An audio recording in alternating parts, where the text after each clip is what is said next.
ভারতীয় সংবাদ মাধ্যম এনডিটিভির খবরে বলা হয়েছে, কুপওয়ারা ও পুঞ্চ সেক্টরে পাকিস্তান সেনাবাহিনীর পোস্টগুলো থেকে হালকা অস্ত্রের সাহায্যে গুলিবর্ষণ করা হয়। ভারতীয় সেনাবাহিনী দ্রুত পাল্টা জবাব দেয়। উল্লেখ্য, এবারই প্রথমবারের মতো পুঞ্চ সেক্টরে যুদ্ধবিরতি চুক্তি লঙ্ঘনের অভিযোগ উঠল। কাশ্মীরের উত্তাপ বাড়তে শুরু করে গত সপ্তাহের ভয়াবহ পেহেলগাম সন্ত্রাসী হামলার পর থেকে। হামলায় নিহত হন ২৬ জন, আহত হয়েছেন আরও অনেকে। ভারতের অভিযোগ, পাকিস্তান ভিত্তিক লস্করি তৈয়বার সঙ্গে যুক্ত একটি সন্ত্রাসী গোষ্ঠী এই মর্মান্তিক ঘটনার পেছনে রয়েছে। এর রেশ ধরে দুই দেশের সম্পর্ক সংকটের মুখে পড়ে।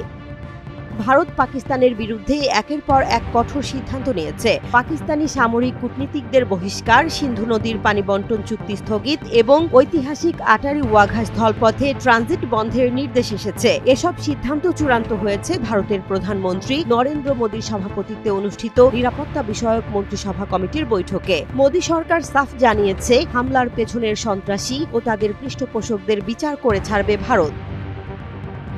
জবাবে পাকিস্তানও তীব্র প্রতিক্রিয়া দেখিয়েছে। ইসলামাবাদ থেকে ঘোষণা এসেছে, সিমলা চুক্তি সহ ভারতের সঙ্গে সব দ্বিপক্ষীয় চুক্তি স্থগিত। এরই মধ্যে জম্মু কাশ্মীর পুলিশের পক্ষ থেকে হামলায় জড়িত সন্দেহে ৩ সন্ত্রাসীর স্কেচ প্রকাশ করা হয়েছে। এক্সে প্রকাশিত পোস্টে দাবি করা হয়েছে, হামলার মূল হোতা পাকিস্তানের হাশিম মুসা ওরফে সুলেমান এবং আলী ভাই ওরফে তালহা ভাই। এদের সাথে স্থানীয় আদিল হোসেন থোকারের নামও উঠে এসেছে। তাদের ধরতে নির্ভরযোগ্য তথ্যদাতার জন্য ২০ লাখ রুপির পুরস্কার ঘোষণা করেছে পুলিশ।